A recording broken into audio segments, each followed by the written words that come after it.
इस पूरी सीरीज़ के अंदर भारतीय राज्य व्यवस्था के बारे में हम पढ़ेंगे, भारतीय संविधान के बारे में पढ़ेंगे। तो इस सीरीज़ की हमारी जो स्पेशलिटी रहेगी वो 3 खास बातें रहेंगी। ये पहला, इसमें हम आरएएस प्री और मेंस दोनों को साथ में लेकर चलेंगे। जिस तरह से प्री में फैक्ट्स पूछे जाते हैं, तो हमारी ये कोशिश रहेगी एग्ज़ाम के पॉइंट ऑफ व्यू से जितने भी इम्पॉर्टेंट फैक्ट्स हैं हम उन सभी को अपनी प्रेजेंटेशंस के अंदर कवर करें। सेकंड, मेंस के अंदर किस तरह से हम सटीक और प्रभावशाली रूप से अपने उत्तर को रिप्रेजेंट कर सकते हैं, इसका भी हम खास ख्याल रखेंगे। मेरी प्रेजेंटेशंस के अंदर जितने भी पॉइंट्स आपको देखने में मिलेंगे उन सभी को आप अपने उत्तर लेखन के अंदर शामिल कर पाएंगे। इस तरह की लैंग्वेज हम यूज़ कर रहे हैं। थर्ड, हम कोशिश करेंगे पिछले 10 सालों के जितने भी पेपर हैं, हम जो भी सब्जेक्ट पढ़ेंगे, जो भी टॉपिक पढ़ेंगे, उससे रिलेटेड पिछले 10 साल में जो भी क्वेश्चन आ चुके हैं आरएएस के अंदर, उन सभी को हम अपनी सीरीज़ के अंदर इंक्लूड करने की कोशिश करेंगे। चलिए हम स्टार्ट करते हैं हमारी सीरीज़ भारतीय राज्य व्यवस्था का पहला चैप्टर संवैधानिक विकास। देखिए, हम सब जानते हैं हमारा संविधान 26 जनवरी 1950 को लागू हुआ, है ना।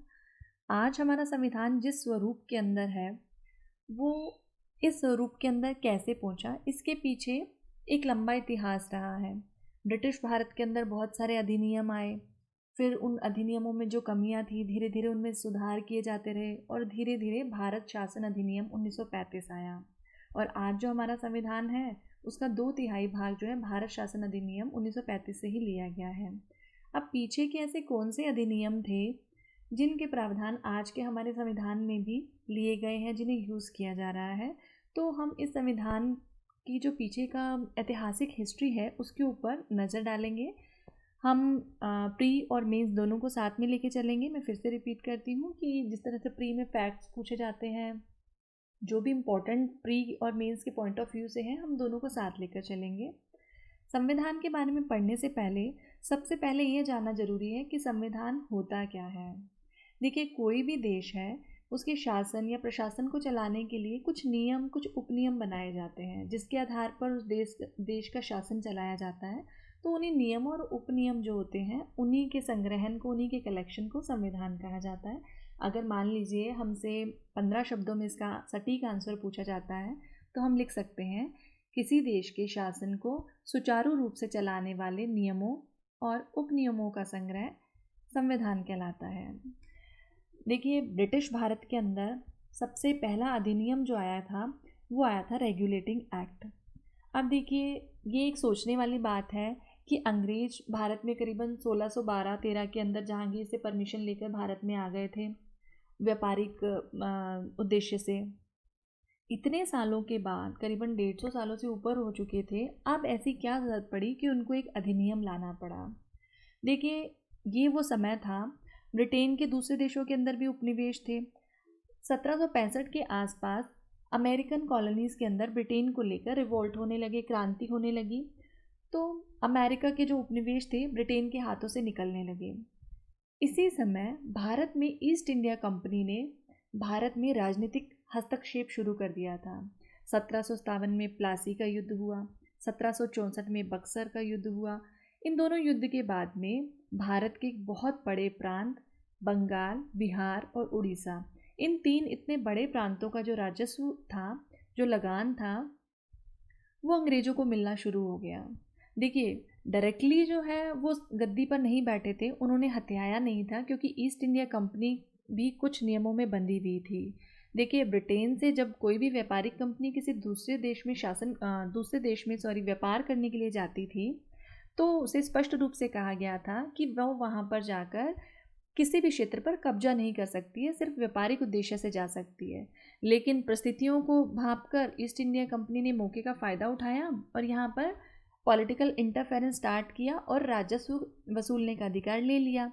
अब इस चीज़ ने ब्रिटेन का ध्यान अपनी ओर आकर्षित किया कि जहाँ एक तरफ अमेरिका के उपनिवेश उसके हाथों से जा रहे थे, वहीं इंडिया से उसको रेवेन्यू आता हुआ दिख रहा था। तो उन्होंने क्या किया, रेगुलेटिंग एक्ट को पास किया। रेगुलेटिंग एक्ट को लाने का उद्देश्य ही यही था कि लीगली उसको परमिशन दे रहे थे एक तरह से इंडिया के अंदर अपने पांव पसारने के। ये जो पॉलिटिकल इंटरफेरेंस कर रही थी, राजनीतिक हस्तक्षेप कर रही थी ईस्ट इंडिया कंपनी, एक तरह से इसको वैधानिकता प्रदान की जा रही थी।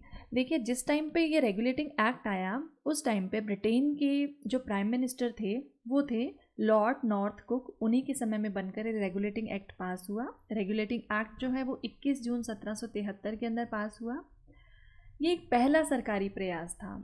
देखिए, मैंने आपको बताया इससे पहले ब्रिटेन की तरफ से कोई भी एक्ट या अधिनियम नहीं लाया गया था ईस्ट इंडिया कंपनी के कार्यों को रेगुलेट करने के लिए। वो अपने तरीके से लाइसेंस लेती थी ब्रिटेन से ज़रूर, लेकिन वो अपने तरीके से अपने कार्यों को संचालित कर रही थी। लेकिन रेगुलेटिंग एक्ट से ब्रिटेन की जो गवर्नमेंट थी उसका इंटरफेरेंस डायरेक्टली जो है स्टार्ट हो गया इंडिया के अंदर। अब ईस्ट इंडिया कंपनी के प्रशासनिक और राजनीतिक कार्यों को उसने मान्यता प्रदान की इस रेगुलेटिंग एक्ट के द्वारा। केंद्रीय प्रशासन की नींव, यानी कि उसने एक तरह से इसको अथॉरिटी बना दिया ईस्ट इंडिया कंपनी कि वो यहाँ पर ईस्ट इंडिया कंपनी एक सेंट्रल बॉडी के जैसे काम कर सकती है और रेवेन्यू कलेक्शन के अपने जो प्रोग्राम है इसको आगे संचालित कर सकती है। अब देखिए इसमें विशेषताएं क्या थी। ये जो रेगुलेटिंग एक्ट था इसके मुताबिक जो बंगाल का गवर्नर था उसको उपाधि दे दी गई गवर्नर जनरल की, और जो पहले गवर्नर जनरल बने वो थे लॉर्ड हेस्टिंग्स। याद रखिएगा, बहुत बार प्री के अंदर क्वेश्चन पूछा जाता है कि ब्रिटिश भारत के पहले गवर्नर जनरल कौन थे, तो लॉर्ड हेस्टिंग्स थे, हमें याद रखना है। अब देखिए, ये जो बंगाल के गवर्नर थे उस टाइम पे क्या था, भारत के अंदर 3 प्रेसिडेंसियाँ हुआ करती थी, बंगाल, मद्रास और बम्बई। ये जो बाकी 2 प्रेसिडेंसीज थी मद्रास और बम्बई, इनके जो गवर्नर थे उनको अंडर कर दिया गया बंगाल के गवर्नर जनरल के। उनको बाउंड कर दिया गया कि आपको किसी भी तरह का कोई भी डिसीजन लेना है, कोई भी बड़ा निर्णय लेना है तो आप गवर्नर जनरल से पूछे बिना नहीं ले सकते हैं। अब देखिए, इतना बड़ा प्रांत उसको मिल गया गवर्नर जनरल को देखने के लिए, ये पॉसिबल नहीं है कि वो अकेला जो है पूरे पे कंट्रोल कर सके।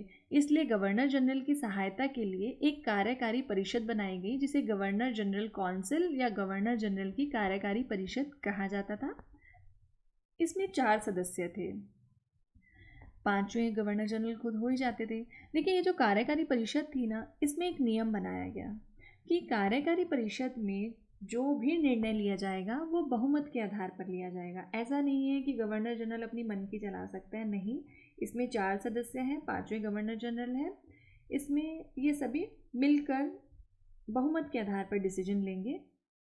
फिर है देखिए, इतने बड़े देश के अंदर बहुत सारे इश्यूज होते हैं, है ना, तो सिर्फ 4 सदस्यों की परिषद उनको डील नहीं कर सकती। इसीलिए एक और सहायक संस्था खोली गई, एपेक्स न्यायालय खोला गया फोर्ट विलियम कोलकाता के अंदर 1774 के अंदर। ये जो एपेक्स न्यायालय था इसमें एक मुख्य न्यायाधीश हुआ करते थे और उसकी सहायता के लिए 3 दूसरे अन्य न्यायाधीश हुआ करते थे। ये जो एपेक्स न्यायालय था इसके जो पहले मुख्य न्यायाधीश बनाए गए वो थे एलिजा एमपी। याद रखिएगा, मैं यहाँ पे पॉपअप डालना भूल गई हूँ। एपेक्स न्यायालय के जो पहले मुख्य न्यायाधीश थे वो थे एलिजा एमपी, ये पूछ लिया जाता है कई बार। इसके अलावा बोर्ड ऑफ डायरेक्टर, निदेशक मंडल का गठन किया गया। देखिए, जो ईस्ट इंडिया कंपनी है अब वो प्रशासनिक कार्य भी देख रही है, लगान वसूलने, राजस्व वसूलने का काम भी देख रही है, और इधर उसका व्यापारिक काम तो चल ही रहे हैं। अब उसके जो व्यापारिक कार्य थे उसको देखने के लिए एक बोर्ड ऑफ डायरेक्टर्स का गठन कर दिया गया कि कंपनी के जितने भी व्यापारिक कार्य हैं, उसकी जितनी फैक्ट्रीज हैं, जो भी व्यापारिक लेन देन है, उसके लिए निदेशक मंडल जो है वो भी पूरी तरह डिसीजन भी लेगा, नियंत्रण भी रखेगा। तो उसलिए बोर्ड ऑफ डायरेक्टर का गठन कर दिया गया। इसके अलावा एक और विशेषता थी कि देखिए, जब ब्रिटेन की गवर्नमेंट ने पूरा लुक आफ्टर करना शुरू किया ईस्ट इंडिया कंपनी के कार्यों के ऊपर, तो उन्हें पता चला कि ईस्ट इंडिया कंपनी में भारी भ्रष्टाचार व्याप्त हो चुका है। वो भारतीयों से भारी मात्रा में रिश्वत ले रहे हैं। तो देखिए, इतना बड़ी कंट्री है, उनको वैश्विक स्तर पर उनको अपनी छवि की भी चिंता थी कि बाकी देशों में उनकी छवि जो है बीच में खराब नहीं हो। तो इसलिए भ्रष्टाचार को रोकने के लिए ईस्ट इंडिया कंपनी के जितने भी कर्मचारी थे और अधिकारी थे, सबकी वेतन वृद्धि करी गई इस रेगुलेटिंग एक्ट के द्वारा, ताकि भ्रष्टाचार में कमी लाई जा सके। तो ये इसकी रेगुलेटिंग एक्ट की विशेषताएं थी। अब देखिए, पहली बार कोई एक्ट बन करके तैयार हुआ, पहली बार ब्रिटेन की गवर्नमेंट ने भारत में कोई एक्ट लाया। ऐसा नहीं है कि पहली बार में सर्वगुण संपन्न एक्ट बनकर तैयार हो जाए, है ना। जब हम किसी एक्ट को लेकर आते हैं, किसी नई चीज़ को हम इम्प्लीमेंट करते हैं, इम्प्लीमेंट करने के बाद हमें पता चलता है कि इसमें कहाँ कहाँ पर सुधार की ज़रूरत है, कौन कौन सी चीज़ें वर्क नहीं कर रही हैं, है ना। तो इस एक्ट के अंदर भी बहुत सारी कमियां थी। वो कमियां क्या थी, वो दोष क्या थे, उसके बारे में हम बात करेंगे। सबसे पहली जो कमी थी वो थी जो गवर्नर जनरल की परिषद थी। मैंने अभी आपको बताया कि गवर्नर जनरल की परिषद 4 सदस्यीय थी और उसमें एक प्रावधान था कि जो भी निर्णय लिया जाएगा वो बहुमत के आधार पर लिया जाएगा। अब 4 जो सदस्य थे, उन 4 सदस्यों में से 3 सदस्यों ने गुटबाजी कर ली। उन्होंने अपना एक गुट फॉर्म कर लिया और वो हमेशा ही गवर्नर जनरल यानी उस टाइम वॉरेन हेस्टिंग्स थे, वो जो भी डिसीजन सोचते थे उसके विरोध करते थे। वो तीनों अपना अलग ही मत दिया करते थे। 4 सदस्य मैं आपकी जानकारी के लिए बता देती हूँ, वैसे क्वेश्चन नहीं पूछा जाता है।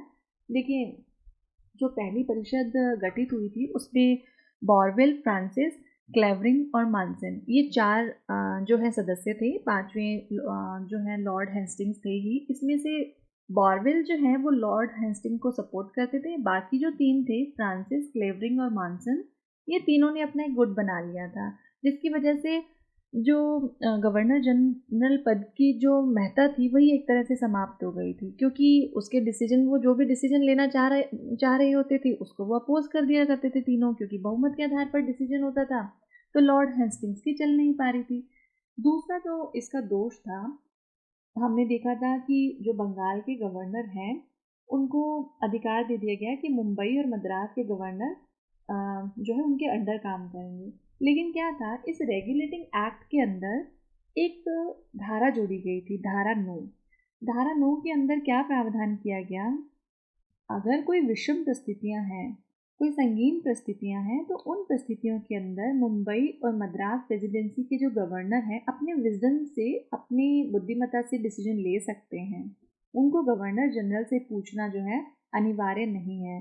तो क्या हुआ, मुंबई और मद्रास प्रेसिडेंसी के जो उस समय गवर्नर थे उन्होंने इस धारा के, इस प्रावधान का भरसक जो है फ़ायदा उठाया। आप देखिए, मराठों के साथ जो इन्होंने युद्ध किया बिना गवर्नर जनरल से पूछे किया। हैदर अली के साथ जो युद्ध किया बिना गवर्नर जनरल के राय मशवरा से किया। हैदराबाद के निजामों को सहायता की, वो भी बिना गवर्नर जनरल से पूछे बिना की। तो इस तरह से उन्होंने गवर्नर जनरल की अनदेखा करनी शुरू कर दी। तीसरा जो इसका दोष रहा, देखिए, एपेक्स न्यायालय और गवर्नर जनरल की जो परिषद थी, स्पष्ट रूप से उनके अधिकार क्षेत्र नहीं बताए गए थे कि गवर्नर जनरल की परिषद जो है उनको किन किन मामलों में डिसीजन, अंतिम डिसीजन देने का अधिकार है, और जो एपेक्स न्यायालय जिसको वो सर्वोच्च न्यायालय कहा करते थे उसका क्षेत्राधिकार क्या है। तो इन दोनों के बीच में बहुत कन्फ्लिक्ट हुआ करते थे। कई बार ऐसा भी हुआ, किसी अधिकारी या किसी कर्मचारी को गवर्नर जनरल की परिषद जो है दोषी करार देती थी, वो आगे जाके अपेक्स न्यायालय में जाता था और अपेक्स न्यायालय उसको दोष मुक्त कर दिया करता था। तो बहुत जगह पे इनमें कॉन्फ्लिक्ट की स्थिति पैदा हो गई, मतभेद होने लग गए। ये भी इसका बहुत बड़ा दोष रहा कि इनके जो क्षेत्राधिकार थे वो स्पष्ट रूप से विभाजित नहीं कर रखे थे। इसके अलावा देखिए, रेगुलेटिंग एक्ट से ब्रिटेन ने ईस्ट इंडिया कंपनी के कार्यों को देखना तो शुरू कर दिया। अब क्या हुआ, ईस्ट इंडिया कंपनी के सारे कार्यों की रिपोर्ट ब्रिटेन में जाया करती थी कि ईस्ट इंडिया कंपनी जो है भारत में क्या कर रही है, किस तरह से प्रशासन देख रही है, किस तरह से शासन चला रही है, व्यापारिक कार्य किस तरह से कर रही है। लेकिन ब्रिटेन के अंदर ऐसी कोई भी कमेटी, ऐसी कोई भी संस्था गठित नहीं की गई थी, ना ही कोई ऐसा कंसर्न्ड पर्सन था जो कि यहाँ से जो रिपोर्ट बनकर जा रही थी इंडिया से, उसका मूल्यांकन कर सके, उसको रिव्यू कर सके, उसकी समीक्षा कर सके, देख सके कि क्या कमियां हैं उसके अंदर। तो बस रिपोर्ट जाती थी और ब्रिटेन के अंदर जाकर वो पड़ी रह जाती थी, तो उस पर कोई काम ही नहीं हो पाता था। अब कहाँ सुधार की ज़रूरत है, कहाँ सुधार किया जाना चाहिए, इस दिशा में प्रगति नहीं हो रही थी। तो ये सब जो है रेगुलेटिंग एक्ट के दोष थे।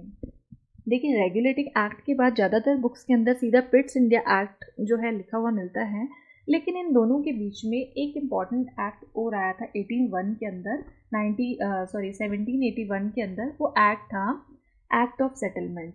मैंने अभी आपको बताया कि जो एपेक्स न्यायालय था और जो गवर्नर जनरल की परिषद थी उनके बीच में मतभेद थे कि उनके क्षेत्राधिकार विभाजित नहीं थी, उनको नहीं पता था कि किसकी शक्तियाँ किस क्षेत्र के अंदर काम करेंगी। तो ये एक्ट ऑफ सेटलमेंट जो लाया गया था, बेसिकली इन्हीं दोनों संस्थाओं की स्पष्ट रूप से इनके क्षेत्राधिकार बताने के लिए लाया गया था। जो एपेक्स न्यायालय और गवर्नर जनरल परिषद थी, इनके कॉन्फ्लिक्ट दिनों दिन बढ़ते जा रहे थे।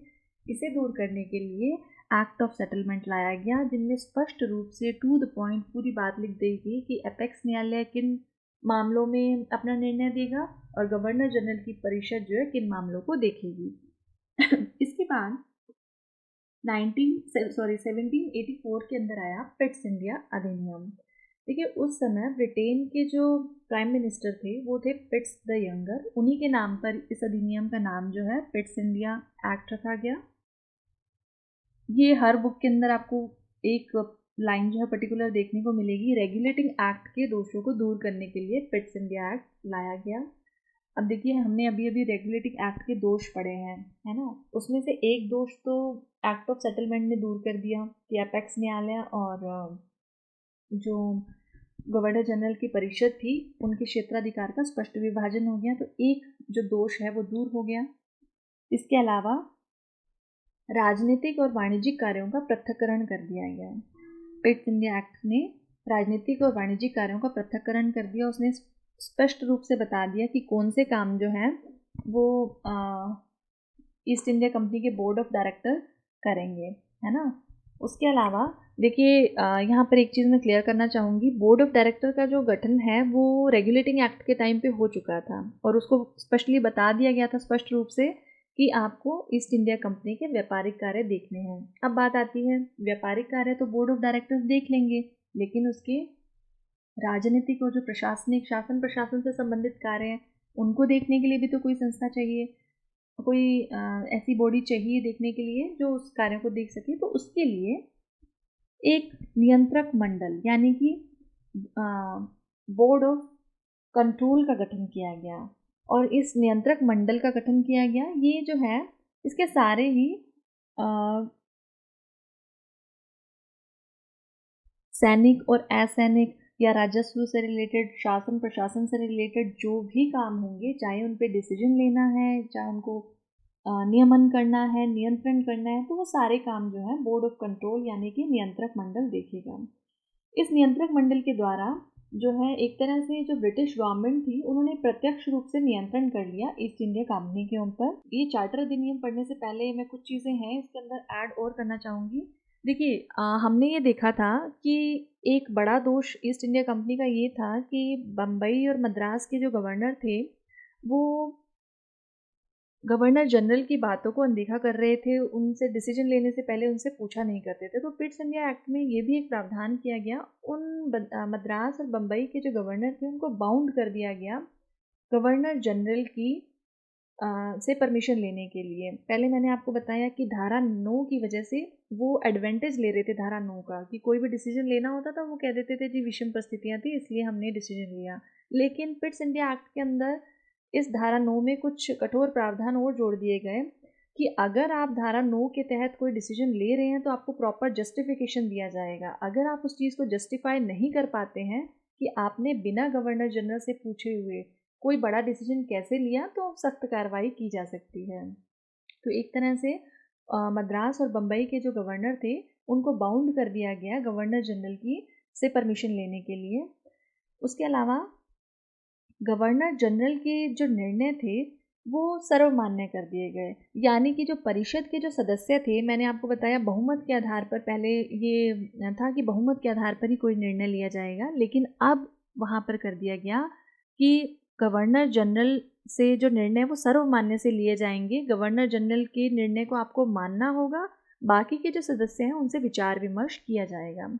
तो इस तरह से जो ये पूरा पिट्स इंडिया एक्ट डिज़ाइन किया गया रेगुलेटिंग एक्ट के दोषों को दूर करने के लिए। चलिए हम स्टार्ट करते हैं अपना नेक्स्ट टॉपिक जो है चार्टर अधिनियम 1833। इस टॉपिक को पढ़ने से पहले सबसे पहले यह जानना जरूरी है कि चार्टर अधिनियम होता क्या है। देखिए, हम जानते हैं कि ईस्ट इंडिया कंपनी एक व्यापारिक कंपनी थी जो ब्रिटिश गवर्नमेंट से लाइसेंस लेकर भारत में व्यापार करने के लिए आई थी। अब इस ईस्ट इंडिया कंपनी को हर 20 साल के बाद अपने लाइसेंस को, व्यापार करने के लाइसेंस को रिन्यू करवाना पड़ता था ब्रिटिश गवर्नमेंट से। तो जब जब ईस्ट इंडिया कंपनी अपने लाइसेंस को रिन्यू करवाती थी तब चार्टर अधिनियम जो है लागू किया जाता था। ये चार्टर अधिनियम में बेसिकली क्या होता था, देखिए 20 साल के लिए लाइसेंस दिया, तो 20 साल में ब्रिटेन में भी परिस्थितियों में कुछ चेंज हुआ करते थे और भारत की परिस्थितियों में भी चेंजेस हुआ करते थे। तो जो भी नियम कायदे कानून बताए गए थे ईस्ट इंडिया कंपनी को व्यापार करने के लिए, उनमें किसी भी तरह के अगर सुधार की चेंज की ज़रूरत होती थी तो उनमें चेंजेस करने के बाद उसे लाइसेंस को रिन्यू किया जाता था। ऐसे तो बहुत सारे चार्टर अधिनियम आए थे। देखिए आपको ध्यान होगा, आपने पढ़ा होगा 1793 का चार्टर अधिनियम आया था, जिसमें कंपनी के जो लाइसेंस है उसको 20 साल के लिए रिन्यू किया। उसके बाद 1813 तक वो लाइसेंस वैलिड रहा। 1813 में दोबारा से चार्टर अधिनियम आया, फिर कंपनी ने अप्लाई किया। उसके बाद फिर से 20 साल के लिए लाइसेंस रिन्यू हुआ तो 1833 में पहुंच गए। अब 1833 का चार्टर अधिनियम जो है, अब तक जितने भी चार्टर अधिनियम आए उनमें सबसे महत्वपूर्ण कहा जाता है। इसीलिए हम बाकी किसी भी चार्टर अधिनियम को डिटेल में नहीं पढ़ेंगे क्योंकि उनमें बहुत ज़्यादा कुछ चेंजेस नहीं किए गए थे। लेकिन 1833 का जो अधिनियम है, चार्टर अधिनियम है, वो इन सब चार्टर अधिनियम में सबसे महत्वपूर्ण है। तो उसमें क्या प्रावधान थे, अब देखिए 1833 आते आते ब्रिटेन के अंदर कई सुधारवादी और मानवाधिकार की बातें करने वाले नेताओं का जन्म हो चुका था। अब इनमें प्रमुख नेता आपने नाम सुना होगा, ग्रे, जेम्स मिल। ये ऐसे नेता थे जो प्रबलता से अपनी बात रख रहे थे कि ईस्ट इंडिया कंपनी को भारत में शासन करने के लिए अधिकार नहीं दिए जाना चाहिए। उनका ये मत था कि ईस्ट इंडिया कंपनी एक व्यापारिक कंपनी है। एक व्यापारिक कंपनी कैसे किसी देश का शासन चला सकती है, क्योंकि जो भी व्यापारिक कंपनी होती है उसका परम ध्येय, उसका परम लक्ष्य होता है अधिक से अधिक लाभ कमाना। वो वहाँ के लोगों के बेटरमेंट के लिए कभी कुछ नहीं कर सकती है। अगर आप किसी कंट्री में जाकर लंबे समय तक शासन करना चाहते हैं, वहाँ पर बने रहना चाहते हैं, तो आपको वहाँ के लोगों की सेंटिमेंट्स की भी कद्र करनी होगी, उनके लिए भी कुछ अच्छा करना होगा। लेकिन चूंकि ईस्ट इंडिया कंपनी एक व्यापारिक कंपनी है और वो सिर्फ और सिर्फ लाभ कमाने का उद्देश्य रखती है, तो ये सही नहीं है कि उसे भारत जैसी बड़े देश के अंदर शासन करने का अधिकार दिया जाए। अब इस टॉपिक को लेकर ब्रिटेन की संसद में काफ़ी लंबा वाद विवाद चला। इसमें ब्रिटेन के संसद के जो सदस्य थे वो दो भागों में बंट गए। कुछ लोगों का मानना था कि नहीं, ईस्ट इंडिया कंपनी को ही वहाँ पर शासन करते रहना चाहिए, और दूसरे जो सुधारवादी लोग थे, जो मानवाधिकार की बात कर रहे थे, उनका मानना था कि ब्रिटिश गवर्नमेंट को डायरेक्टली वहाँ पर जा कर के अपने प्रतिनिधि भेजने चाहिए, उनके माध्यम से वहाँ पर शासन चलाया जाना चाहिए, ईस्ट इंडिया कंपनी से शासन का अधिकार वापस ले लेना चाहिए। वहाँ पर एक प्रसिद्ध राजनीतिज्ञ थे जिनका नाम था बकिंघम। उन्होंने ग्रे और जेम्स मिल की बातों का विरोध किया। उन्होंने कहा नहीं, मैं इनकी बात से सहमत नहीं हूँ, ईस्ट इंडिया कंपनी को ही भारत में शासन का अधिकार मिलना चाहिए। इसके लिए उन्होंने क्या तर्क दिया, उन्होंने तर्क दिया कि भारत एक विशाल देश है, उसका क्षेत्रफल ब्रिटेन से ज़्यादा है, उसकी जनसंख्या ब्रिटेन से ज़्यादा है, और वहाँ के जो रिसोर्सेज हैं वो भी ब्रिटेन से ज़्यादा है। इतने बड़े कंट्री को चलाना, वहाँ के शासन को रन करना कोई आसान काम नहीं है।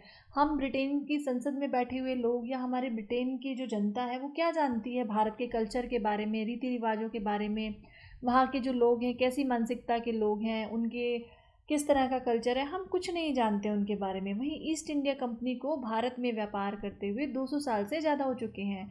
वो वहाँ की भारत के लोगों की रग रग से वाकिफ़ है। उससे बेहतर तरीके से शासन कोई और नहीं चला सकता है। इन सब वाद विवादों के बाद अंत में यह निर्णय लिया गया कि अभी कुछ समय तक और ईस्ट इंडिया कंपनी को ही मौका दिया जाएगा भारत में शासन चलाने के लिए। और जो उसकी शासन प्रणाली में अगर कुछ खामियां हैं, सुधार की ज़रूरत है, तो उनको ज़रूर कुछ अधिनियमों के द्वारा दूर करने का प्रयास किया जाएगा। तो इस तरह से चार्टर अधिनियम 1833 में कुछ महत्वपूर्ण प्रावधान किए गए। वो प्रावधान क्या थे, सबसे पहला प्रावधान किया गया कि बंगाल का गवर्नर, उसे उपाधि दे दी गई भारत के गवर्नर की। देखिए पहले जो बंगाल का गवर्नर था, 3 प्रेसिडेंसीज हमने बताया था कि वो उनके अंडर आ गई थी बंगाल के गवर्नर के, है ना, जिसमें था बंगाल, बिहार और उड़ीसा। ये तीनों प्रेसिडेंसीज को लीड कर रहे थे गवर्नर जनरल। अब वो 3 प्रेसिडेंसियों की बजाय पूरे भारत के गवर्नर, ब्रिटिश भारत जितना भी था उसको गवर्न करने का अधिकार उनको दे दिया गया। एक तरह से केंद्रीकरण करने का प्रयास था, पूरे भारत पर राज करने की उनकी इच्छा इस एक्ट से साफ जाहिर हो चुकी थी। पहले जो भारत के गवर्नर अपॉइंट हुए वो थे लॉर्ड विलियम बेंटिक। ये याद रखिएगा, पूछ लिया जाता है कि भारत के प्रथम गवर्नर जो है किन्हें बनाया गया था, तो लॉर्ड विलियम बेंटिक जो है वो ब्रिटिश भारत के प्रथम गवर्नर नियुक्त किए गए थे। सेकेंड है ईस्ट इंडिया कंपनी के व्यापारिक एकाधिकार की समाप्ति कर दी गई। देखिए, ईस्ट इंडिया कंपनी एक बहुत बड़ी कंपनी थी, सिर्फ भारत में ही वो व्यापार नहीं कर रही थी, उसको ब्रिटिश गवर्नमेंट से संरक्षण प्राप्त था। भारत के साथ साथ कई दूसरे देशों जैसे चाइना, फ्रांस में जाकर भी वो व्यापार कर रही थी, और उसको ब्रिटिश गवर्नमेंट की तरफ से संरक्षण ये प्राप्त था कि जिस कंट्री के अंदर ईस्ट इंडिया कंपनी व्यापार करने के लिए जा रही है, वहाँ पर ब्रिटेन से कोई दूसरी व्यापारिक कंपनी व्यापार करने के लिए नहीं जा सकती है। लेकिन 1833 के चार्टर अधिनियम के द्वारा ये प्रावधान खत्म कर दिया गया और कहा गया कि चाइना और दूसरी कंट्रीज़ के अंदर ईस्ट इंडिया कंपनी के साथ साथ ब्रिटेन की दूसरी कंपनीज भी जाकर व्यापार कर सकती हैं। सेकेंड है, भारत में एक विधि आयोग की स्थापना की गई। अब देखिए, हमने पीछे पढ़ा था कि गवर्नर जनरल के पास एक 4 सदस्यीय परिषद होती थी। उस परिषद की हेल्प से वो कोई भी महत्वपूर्ण निर्णय ले सकते थे, नियम कायदे कानून भारत के लिए जहाँ पर भी उनको ज़रूरत लगती थी वो बना सकते थे। अब देखिए, गवर्नर जनरल और गवर्नर जनरल की परिषद जो भी नियम कायदे कानून बनाया करती थी, उनका मूल्यांकन करने के लिए कि वो नियम सही तरह से भारत में लागू किए जा रहे हैं या नहीं, या उन नियमों में कोई कमी है, उसमें सुधार की ज़रूरत है, इन सब चीज़ों को देखने के लिए विधि आयोग की स्थापना की गई। नियम बनाने का अधिकार विधि आयोग को भी नहीं दिया गया, नियम तो गवर्नर जनरल उसकी परिषद ही बनाएगी, लेकिन उनकी जांच करना है ना, उनकी वैधानिकता की जांच करना, वो सही तरीके से लागू हो रहे हैं नहीं, समय समय पर उनका मूल्यांकन करना, किसी कोई सुधार की ज़रूरत तो नहीं है, ये सारे काम जो है विधि आयोग करेगा। नेक्स्ट है, गवर्नर जनरल की जो परिषद थी उसमें अब एक प्रावधान कर दिया गया कि उसमें एक विधि सदस्य को नियुक्त किया जाएगा, जिसको कानून का ज्ञान होगा, ऐसे सदस्य को नियुक्त किया जाएगा। तो गवर्नर जनरल की परिषद में नियुक्त होने वाले पहले विधि सदस्य थे लॉर्ड मैकाले। बताना चाहूँगी, ये जो लॉर्ड मैकाले थे ये ब्रिटिश संसद के सदस्य थे, इनको विधि सदस्य के रूप में नियुक्ति दी गई थी गवर्नर जनरल की परिषद के अंदर। तो ये पूछ लिया जाता है क्वेश्चन, ध्यान रखिएगा कि गवर्नर जनरल की परिषद के अंदर प्रथम बार किस व्यक्ति को विधि सदस्य के रूप में नियुक्त किया गया था, तो याद रखना है हमें लॉर्ड मैकाले को। नेक्स्ट इसमें था, देखिए आज से पहले ये प्रावधान था कि ईस्ट इंडिया कंपनी के जो भी कर्मचारी और अधिकारी भारत में आते थे सर्विस करने के लिए, वो जितने समय तक ईस्ट इंडिया कंपनी के एम्प्लॉय के रूप में काम करते थे उतने समय तक भारत में रहते थे, उसके बाद उन्हें वापस ब्रिटेन लौट जाना होता था। लेकिन चार्टर अधिनियम 1833 के द्वारा उन्हें भारत में किसी भी स्थान पर निवास करने की, कहीं पर भी प्रॉपर्टी खरीदने की स्वतंत्रता दे दी गई। इसके बाद था, ईस्ट इंडिया कंपनी के शासन अधिकारों को सीमित किया गया इस अधिनियम के द्वारा। देखिए, हमने पहले भी पढ़ा था कि ब्रिटेन गवर्नमेंट ने बोर्ड ऑफ डायरेक्टर और बोर्ड ऑफ कंट्रोल की नियुक्ति के द्वारा जो ईस्ट इंडिया कंपनी है उसके कार्यों को रेगुलेट करना शुरू कर दिया था, उनके कार्यों का नियमन शुरू कर दिया था। तो उसी दिशा में ईस्ट इंडिया कंपनी के शासन अधिकारों को सीमित किया, यानी कि बोर्ड ऑफ डायरेक्टर और बोर्ड ऑफ कंट्रोल जो थे उनकी शक्तियों को बढ़ा दिया गया। ईस्ट इंडिया कंपनी का कंट्रोल कम कर दिया गया शासन प्रशासन पर, और इन जो ये अथॉरिटीज़ थी इनको ज़्यादा पावर्स दे दी गई। इसके अलावा दास प्रथा प्रचलित थी देश में जहाँ पर भी, उसको गैर कानूनी जो है करार दे दिया गया कि दास प्रथा जो है अगर कोई भी इसको फॉलो करता है तो उसको दंडित किया जा सकता है। अब देखिए, चार्टर अधिनियम 1833 के बाद 20 साल के लिए लाइसेंस मिला तो आ गया 1853। 1853 को जो चार्टर अधिनियम आया वो भारत में अंतिम चार्टर अधिनियम था आने वाला। क्यों? क्योंकि 1853 के बाद में 1857 की क्रांति हो गई। 1857 की क्रांति के बाद हम सब जानते हैं कि भारत में कंपनी के शासन का अंत हो गया। जब कंपनी का शासन ही खत्म हो गया तो उसके लाइसेंस रिन्यू करने का तो प्रश्न ही नहीं उठता है। इसके बाद हम नेक्स्ट टॉपिक की तरफ बढ़ते हैं। नेक्स्ट टॉपिक हमारा है भारत शासन अधिनियम 1858। अब देखिए, भारत शासन अधिनियम 1858 क्यों आया, ये हमने अभी पढ़ा कि 1857 की क्रांति हुई। 1857 की क्रांति ने अंग्रेज़ों को अच्छी तरह से हिला दिया, क्योंकि बस ऐसे मान लीजिए कि अंग्रेज़ों के हाथ से सत्ता निकलते निकलते बच गई। वो भी सिर्फ ये हम माने कि क्रांतिकारियों में मतलब एक तरह से यूनिटी का अभाव था, केंद्रीय नेतृत्व की कमी थी 1857 की क्रांति का जो सबसे बड़ा ड्रॉबैक रहा था। इस ड्रॉबैक का फ़ायदा अंग्रेज़ों को मिला और उनकी सत्ता उनके हाथों से जाने से बच गई। तो लेकिन अंग्रेज़ों ने इस क्रांति से एक सबक लिया। उन्होंने निर्णय लिए, कुछ बहुत कठोर और बहुत बड़े निर्णय लिए भारत में बने रहने के लिए। वो निर्णय क्या थे वो पढ़ने से पहले दो बहुत इंपॉर्टेंट क्वेश्चन हैं जो पूछ लिए जाते हैं एग्ज़ाम में, और कॉमनली हमें वो बुक्स के अंदर नहीं मिलते हैं। प्री में जनरली पूछ लिए जाते हैं कि 1857 की क्रांति के समय ब्रिटेन के प्राइम मिनिस्टर कौन थे। तो आपको याद रखना है, भारत में 1857 की क्रांति के समय ब्रिटेन प्राइम मिनिस्टर पॉम्स्टन थे। याद रखिएगा, पॉम्स्टन 1857 की क्रांति के समय ब्रिटेन के प्राइम मिनिस्टर थे। दूसरा क्वेश्चन पूछ लिया जाता है कि भारत शासन अधिनियम 1858 जब लागू किया गया उस समय ब्रिटेन के प्राइम मिनिस्टर कौन थे। उस समय ब्रिटेन के प्राइम मिनिस्टर थे डर्बी। ये देखिए सिर्फ एक ही साल का डिफरेंस है, इसमें कन्फ्यूजन हो जाता है, इसलिए आपको याद रखना है 1857 में ब्रिटेन के प्राइम मिनिस्टर थे पॉम्स्टन और 1858 का जब अधिनियम लागू हुआ उस समय ब्रिटेन के प्राइम मिनिस्टर थे डर्बी। अब आगे बढ़ते हैं कि इस 1858 के अधिनियम में क्या क्या प्रावधान किए गए थे। सबसे पहला और सबसे बड़ा निर्णय लिया गया था, कंपनी के शासन का अंत कर दिया गया। मैंने आपको पहले भी बताया, ब्रिटेन की संसद में लंबे समय से ये मुद्दा चल रहा था कि ईस्ट इंडिया कंपनी के शासन को भारत में समाप्त कर देना चाहिए, क्योंकि देखिए वो एक व्यापारिक कंपनी है, उसका मेन फोकस जो है व्यापार पर ही रहेगा। चाहे उनको कितने भी शासन में इंटरेस्ट दिखा रही हो, लेकिन उसको ना तो इतना ज़्यादा तजुर्बा था और दूसरी बात उसका मेन फोकस जो है अपने व्यापार पर ही रहेगा, क्योंकि वो एक व्यापारिक कंपनी थी। तो अब ब्रिटेन गवर्नमेंट को ये समझ में आ चुका था कि हमें अगर लंबे टाइम तक भारत में बने रहना है तो हमें पूरा का पूरा ध्यान वहाँ के शासन और प्रशासन पर लगाना होगा, वरना 1857 जैसी क्रांति दोबारा भी रिपीट हो सकती है। इसलिए एक बड़ा निर्णय लेते हुए उन्होंने भारत से कंपनी के शासन का अंत कर दिया और भारत का जो शासन था वो डायरेक्टली ब्रिटिश ताज के अंडर में लेकर आ गए कि भारत का शासन जो है ब्रिटिश क्राउन ही गवर्न करेगा। नेक्स्ट था, भारत में जो गवर्नर जनरल थे उनको अब उपाधि दे दी गई वायसराय की। भारत में जो पहले वायसराय बनाए गए ब्रिटिश भारत के अंदर वो थे लॉर्ड कैनिंग। याद रखिएगा, बहुत इंपॉर्टेंट क्वेश्चन है कि ब्रिटिश भारत के पहले वायसराय कौन थे, लॉर्ड कैनिंग। इसको क्वेश्चन को एक दूसरे तरीके से भी पूछा जा सकता है कि ब्रिटिश भारत के अंतिम गवर्नर जनरल कौन थे।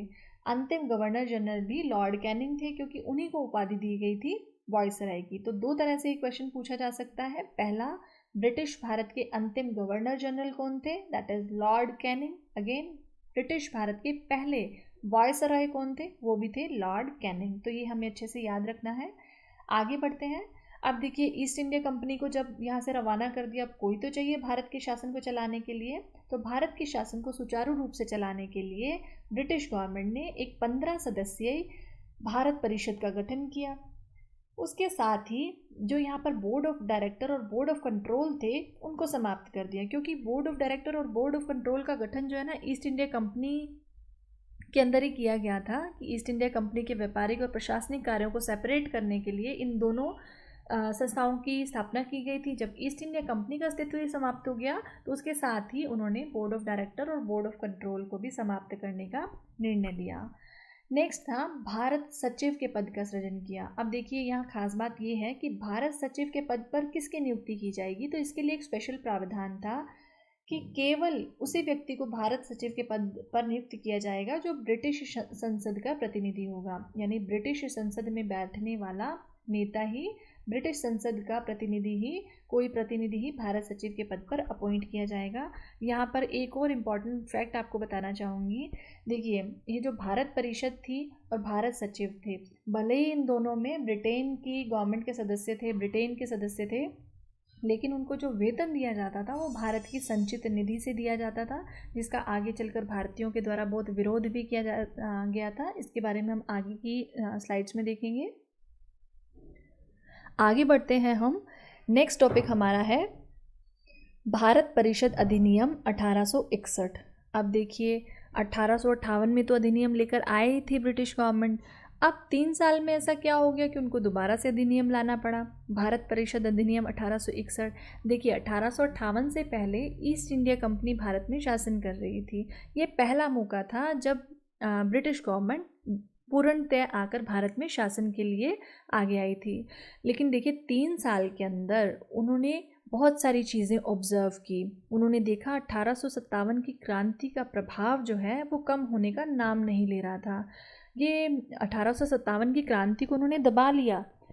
उन्होंने जो क्रांतिकारियों ने जिन जिन स्थानों पर अधिकार किया था उन्होंने वापस ले लिया, लेकिन कहीं ना कहीं आक्रोश में कमी नहीं आ रही थी लोगों के। इन चीज़ों को भाप कर ब्रिटिश गवर्नमेंट को ये बात अच्छी तरह से समझ में आ गई कि बिना भारतीयों की शासन में भागीदारी लिए हुए हम यहाँ पर लंबे समय तक नहीं टिक सकते हैं। कहीं ना कहीं उनके दिमाग में ये तो था, हम इनको शक्तियाँ पावर्स नहीं देंगे, लेकिन चाहे इनको नाम मात्र का ही रिप्रेजेंटेशन दिया जाए, लेकिन इनको शासन में भागीदारी हमें देनी ही पड़ेगी अगर हमें लंबे टाइम तक भारत में बने रहना है। तो इसी लिए ये भारत परिषद अधिनियम 1861 लाया गया। इसमें पहला प्रावधान किया गया, विधान परिषद का गठन किया गया। अब ये विधान परिषद जो है ये 2 स्तर पर गठित की गई। प्रांतीय स्तर पर भी विधान परिषदों का गठन किया गया और केंद्र के स्तर पर भी विधान परिषद का गठन किया गया। सेकंड, इसका जो इम्पोर्टेंट था प्रावधान वो था विभागीय प्रणाली को वैधानिकता दी गई। आज देखिए हम जानते हैं भारत का जो शासन चलाया जाता है उसमें क्या होता है, जब कोई भी सरकार गठित होती है तो शासन को छोटे छोटे हिस्सों में डिवाइड कर दिया जाता है। किसी को रक्षा मंत्रालय दे दिया जाता है, किसी को वित्त मंत्रालय दे दिया जाता है, किसी को स्वास्थ्य और चिकित्सा दे दिया जाता है, किसी को समाज कल्याण दे दिया जाता है। तो ये सब की शुरुआत कैसे हुई थी? भारत में जो विभागीय प्रणाली आई थी कि एक मंत्री को एक डिपार्टमेंट या एक से ज़्यादा डिपार्टमेंट दे दिए जाते हैं, ये सब विभागीय या मंत्रिमंडलीय व्यवस्था इसको कहा जाता है। इसका आगाज़ जो हुआ था भारत में वो 1861 के भारत परिषद अधिनियम के द्वारा ही हुआ था। ये बहुत इंपॉर्टेंट क्वेश्चन है, हमेशा याद रखिएगा कि भारत में जो विभागीय प्रणाली जो आज भी लागू है, जिसको हम आज भी फॉलो कर रहे हैं, वो भारत परिषद अधिनियम 1861 के समय लागू की गई थी। और इसका जो जनक कहा जाता है, इसको इंट्रोड्यूस करने वाले इंडिया में थे लॉर्ड कैनिंग, जो उस समय के वायसराय थे। उन्हें भारत में विभागीय प्रणाली या मंत्रिमंडलीय व्यवस्था का जनक कहा जाता है। नेक्स्ट है, हम जानते हैं कि गवर्नर जनरल जो है बहुत पावरफुल था। इस अधिनियम के द्वारा उसकी शक्तियों को और ज़्यादा बढ़ाने का प्रयास किया गया। क्या प्रयास किया गया? उसे 2 विशेषाधिकार दिए गए। पहला विशेषाधिकार उसे दिया गया अध्यादेश लाने का।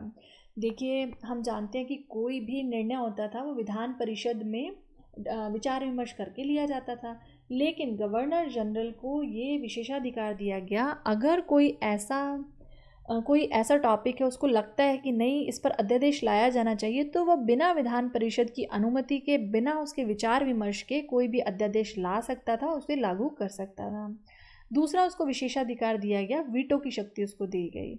मान लीजिए कोई विधेयक है, वो विधान परिषद के अंदर बहुमत से पास किया जा रहा है, तो उस केस में गवर्नर जनरल को लगता है कि नहीं ये हमारे हित में नहीं है, ये अंग्रेज़ों के हित में नहीं है, इससे हमारा किसी तरह का लॉस हो सकता है, या उसे सहमत नहीं है गवर्नर जनरल, तो वो अकेला वीटो की शक्ति के द्वारा उस विधेयक को नकार सकता था। उसको इतनी पावर दे दी गई थी कि वो अकेला विधान परिषद मेजॉरिटी में होने के बाद भी वो वीटो की शक्ति का इस्तेमाल करते हुए किसी भी विधेयक को नकार सकता था।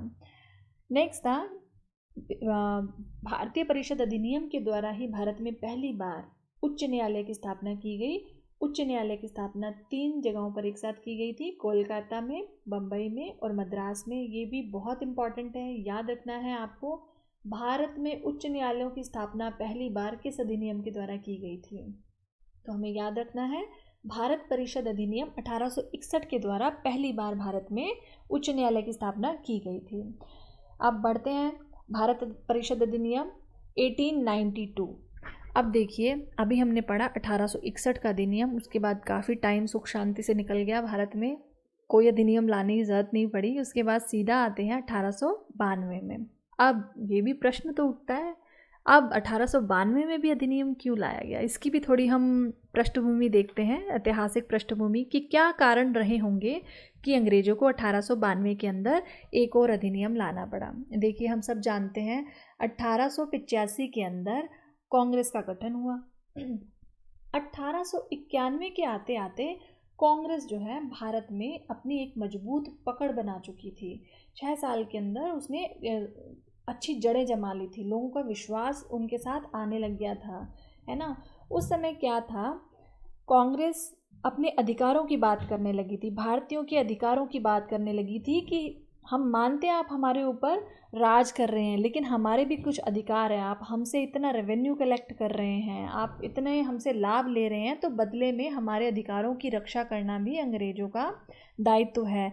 तो इसलिए कहीं ना कहीं भारतीयों को संतुष्ट करने के लिए ये भारत परिषद अधिनियम जो है 1892 लाया गया। इसमें कुछ ज़्यादा लंबा चौड़े प्रावधान नहीं थे, ये एक तरह का लॉलीपॉप था जो थमाया गया था भारतीयों को शांत करने के लिए।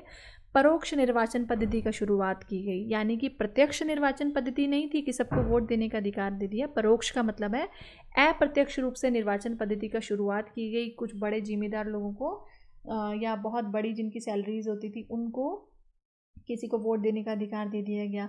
सेकंड था संसदीय शासन का परोक्ष रूप से प्रारंभ हुआ कि विधान परिषदों का गठन हो रहा है, उसमें चुनाव हो रहे हैं, चाहे वो अप्रत्यक्ष रूप से हो रहे हैं, लेकिन संसदीय शासन वहाँ पे शुरू कर दिया गया। प्रतिनिधि शासन का भी प्रारंभ हुआ। तो ये 3 प्रावधान उसमें मुख्य थे जो किए गए। इसी के साथ ही हमारा पहला चैप्टर संवैधानिक विकास का पहला भाग समाप्त होता है। अगले पार्ट के अंदर हम जो भी महत्वपूर्ण अधिनियम रह गए हैं उनको डिस्कस करेंगे। अंत में मैं आपसे सिर्फ इतना ही कहना चाहूँगी, अगर आपको हमारी ये क्लास पसंद आई हो तो प्लीज़ हमारे चैनल को सब्सक्राइब कीजिए, अपने फ्रेंड्स के साथ भी इसे शेयर कीजिए। अगर आप किसी भी तरह का सुझाव देना चाहते हैं तो आप सबका स्वागत है, नीचे कमेंट बॉक्स के अंदर आप इसे लिख सकते हैं। अगर आपके किसी भी तरह के कोई डाउट्स हैं, कोई क्वेरीज़ हैं, उसे भी आप पूछ सकते हैं। अब मिलेंगे हम अपनी अगली क्लास के अंदर। बहुत बहुत धन्यवाद इस वीडियो को देखने के लिए।